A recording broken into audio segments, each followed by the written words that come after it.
जय जगन्नाथ सांग मैंने आम प्रति ओषा बार मोस्टली खिचड़ी कि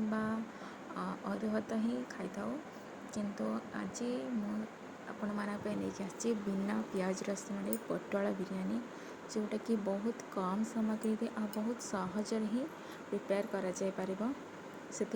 भात को प्रथम टिके टाण रखी गाड़ी नहीं आ पोटल को मु लुण हलदी पके भल भाव छाणिकी रखी नहीं।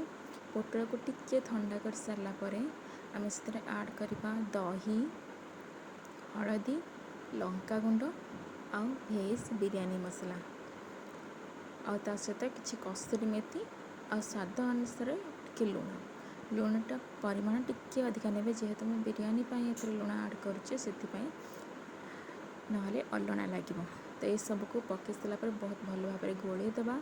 आपको मैरिनेट करके टिके समय रखीदबा 2 ରୁ 3 मिनट पर्यंत तापर मुझे कड़े ही प्रिपेयर करुँची कड़े में गोटे डालचीनी आ गोटे गुजराती को नहीं तादे मैरिनेट कर पोटल को पकई दे ताको 2 ରୁ 3 मिनट पर्यंत भल भाव फ्राए करने फ्राए करनेला भात को जो मुझे टाण रखी गाड़ी थी ताको तादे मु देदेवी देदेला मुझे टिके कलर गुंड ऐड करिछि एटा संपूर्ण ऑप्शनल आपन चाहिए ऐड करि परिबे नहले आपको स्किप मध्य करि परिबे कि कलर बहुत भल आसे से टिके कलर गुंड ऐड करिछि जोटा कि मोर फूड कलर आसे तो आपको एमती मु खालीटे एमती गोटे थाली ही घोड़ी देछि किसी मेनली कवर करी घोड़ीबा किसी दरकार नहीं आपन देखि पड़ते कलर बहुत भल आछि।